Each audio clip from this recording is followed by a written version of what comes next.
Halo, assalamualaikum warahmatullahi wabarakatuh. Selamat malam ya kepada teman-teman semuanya, khususnya yang selalu menantikan video terbaru atau updatean terbaru dari channel Solusi Utang.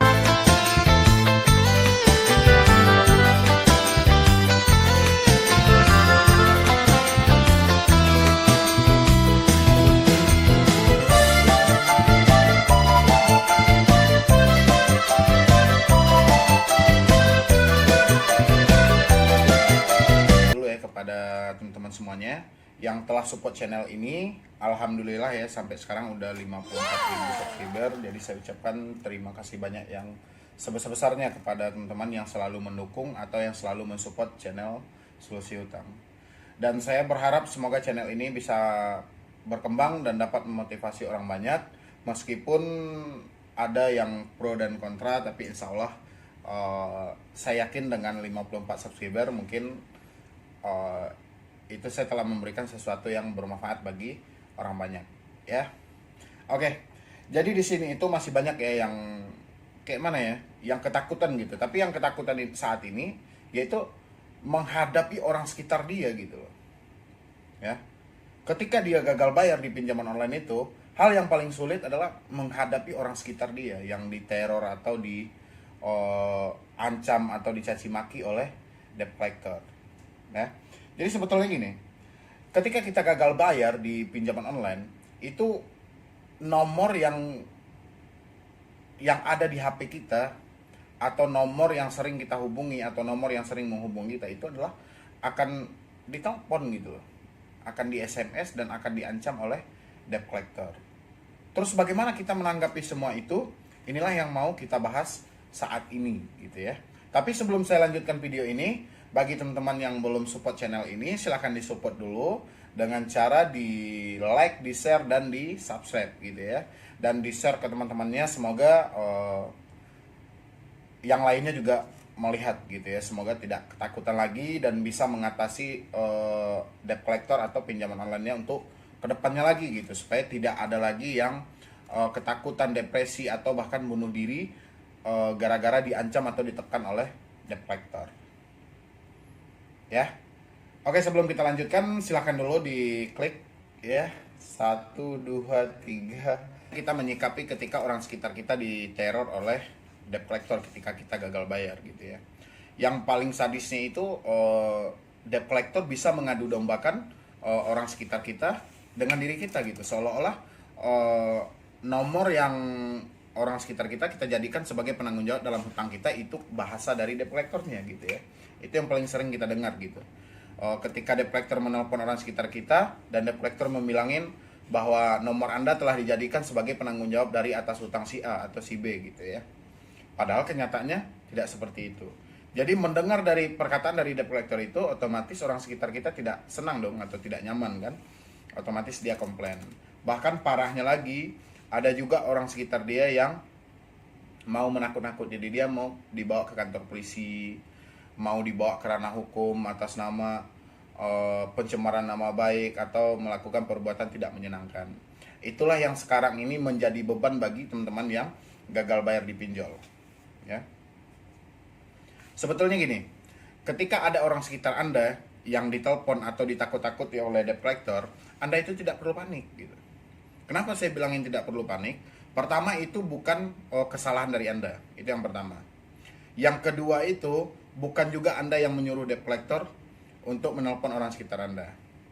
Terus gimana Bang untuk meyakinkan itu? Untuk meyakinkan itu, Anda tinggal datangi orang itu, jangan Anda berhubungan melalui via telepon. Kan kebanyakan karena kita rasa takutnya terlalu tinggi, kita selalu menghubungi orang itu melalui via telepon dan kita malas untuk menjumpai orang itu. Tapi kalau saya pribadi, silakan Anda jumpai orang itu dan Anda ngomongin baik-baik bahwa yang terjadi saat ini dengan saya itu memang mutlak kesalahan saya, tapi saya tidak pernah menjadikan nomor Anda sebagai kontak darurat. Terus kenapa saya ditelepon, kata orang sekitar Anda misalnya kayak gitu kan? Kenapa saya ditelepon? Kenapa saya yang ditekan? Kenapa saya yang disalahkan? Sementara saya tidak ngutang. Oke, jadi saya minta tolong kepada teman-teman semuanya, jelaskan aja kayak gitu. Saya minta tolong, kalau masih ada debt collector yang menelpon, tolong suruh ke alamat yang tertera di aplikasi mereka. Tolong suruh aja seperti itu. Dan ini tidak ada sangkut pautnya dengan Anda. Jadi Anda cukup bilang aja, tidak ada urusannya dengan saya, silahkan datangi ke alamat yang bersangkutan.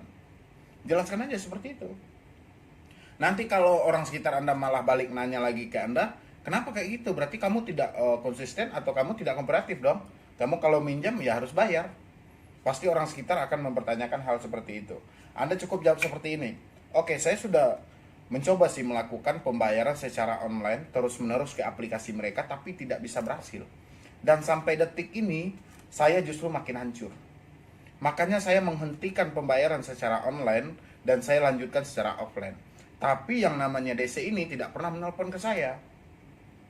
Dan dia selalu mendesak Anda supaya Anda menjadi debt collector tambahan. Nanti pasti orang sekitar Anda marah dong dibilang Anda dia debt collector tambahan. Sekarang gini, Anda jelaskan. Sekarang gini, Anda ikut menagih ke saya dan Anda marah ke saya gara-gara saya ngutang di pinjaman online dan sekarang Anda malah ikut menagih saya juga. Berarti namanya apa gitu loh. Sementara Anda tidak saya sangkut pautkan. Makanya karena Anda yang berkomunikasi dengan debt collectornya, kalau dia masih menelpon ke Anda, tolong Anda jelaskan. Jelaskan saja seperti itu.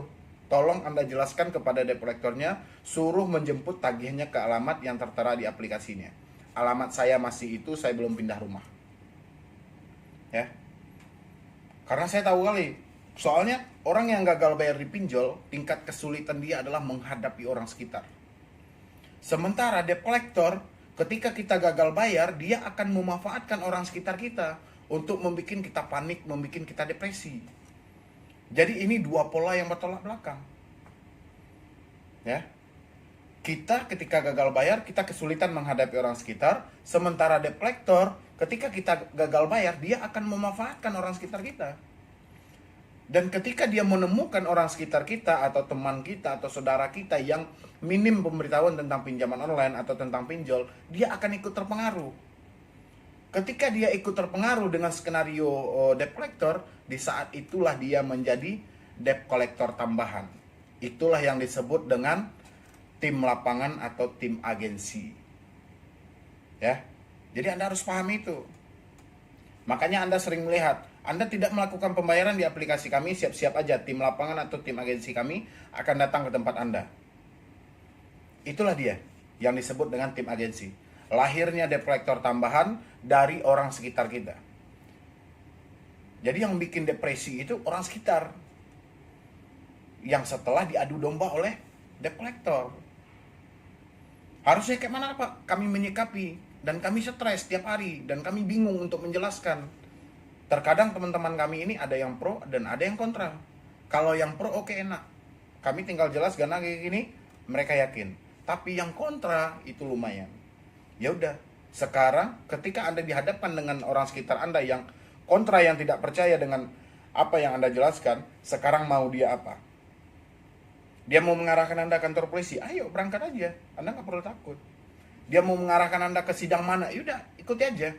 Insya Allah nanti kalau misalnya mereka mengarahkan Anda ke kantor polisi, polisi juga bisa menjelaskan. Atau dia mengarahkan Anda kemana lah, disitulah bisa dia menjelaskan dan dia bisa yakin gitu ya. Intinya Anda tidak boleh takut, karena ini yang Anda hadapi saat ini adalah pinjol. Segala skenario telah mereka rancang. Kayak mana mereka mengambil tagihan ketika orang-orang ini tidak mampu mereka jangkau, ya mereka akan memanfaatkan orang sekitar. Ya. Jadi hal yang paling terberat ketika kita gagal bayar adalah menghadapi orang sekitar kita. Selagi Anda bisa mengatasi orang sekitar Anda, insya Allah Anda akan terbebas dari yang namanya pinjol. Jadi Anda tetap ingat dengan moto saya itu, lebih baik kita malu sesaat daripada kita hancur selamanya. Ya. Jadi cuman itu dulu yang dapat saya sampaikan. Mungkin terlebih dan terkurangnya saya mohon maaf. Nanti bagi teman-teman semuanya yang mau konsultasi atau diskusi sama saya bisa di nomor di bawah ini, atau Anda juga bisa menggunakan tim saya. Ya. Dan begitu juga bagi teman-teman semuanya yang merasa saya untuk memperbodoh Anda semuanya, Anda juga boleh konsultasi saya atau menelpon saya langsung dan kita berargumentasi baik dari segi undang-undang perbankan atau dari segi undang-undang perdata. Silahkan kita boleh argumentasi ya, atau saling tukar pendapat atau tukar pikiran. Yang penting tujuan kita sama adalah membantu orang-orang yang terjebak di pinjaman online, bukan berarti kita melakukan sebuah persaingan untuk memperbodoh orang banyak. Ya. Jadi sekian dari saya, Medi Broni. Wassalam.